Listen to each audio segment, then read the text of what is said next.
Hey everybody, We'll Make Creations here. This is G, and I wanted to do a quick snippet on top stitching a bowl koozie, however you want to call it.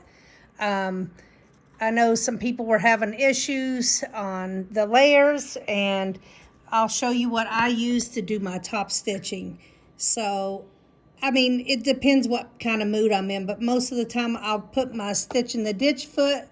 It has the guide right here in the center, so I have moved my needle, I'll show you, to position 2.3 and my stitch length at 3.1, but you can do it bigger if you'd like.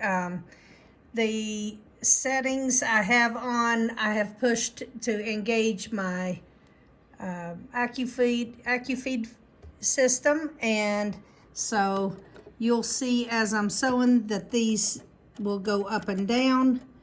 And the part in the back that we were all talking about, whether it's engaged or not, is this right here. So sometimes as you're sewing, this will pop out, and you'll just need to reach back there and just shove it so it engages again. That's what causes these top feed dogs to move along with your bottom feed dogs to get all your fabric going at the same time, you know, feeding through at the same time. So my sister is going to hold this. This is not Sherry. It's my older sister, Shao, that's taping me today or filming me today. You can tell how old school I am. I've said taping. So I am going to bring my bottom thread up so I have no rat's nest on the back. So I needle down and needle back up, and then I pull on that top thread.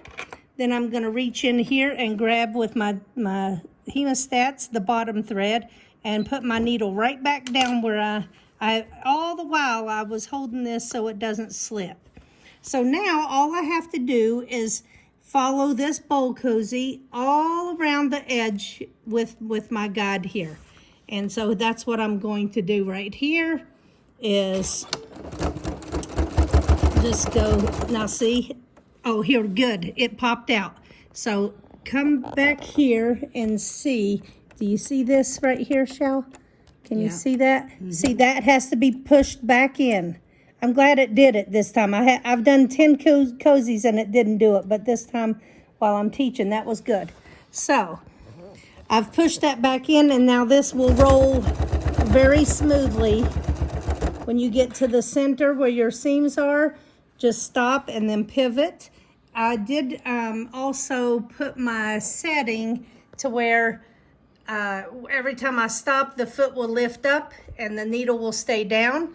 So that's, I'll go to the center here. My foot lifts up so I can pivot a little bit, all the while keeping the edge of my fabric right here on this black guide here. This is the Stitch in the Ditch foot. That is an extra purchase for the M7 or the 9400 or the 9450, but I will tell you I've gotten a lot of good use out of that foot.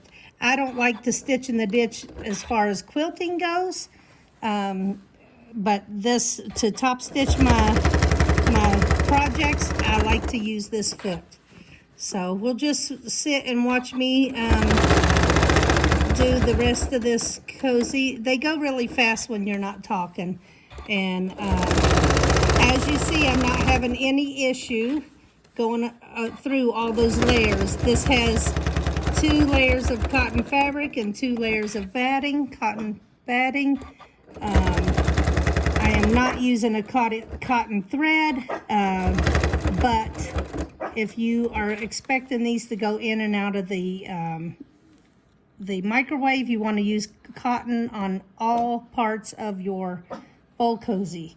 Right here, I'm going to tuck in my thread here before I get down to where I started, because then I don't want to accidentally roll over that or anything. So I just fed that through, and I have videos on how to do that step if you're interested.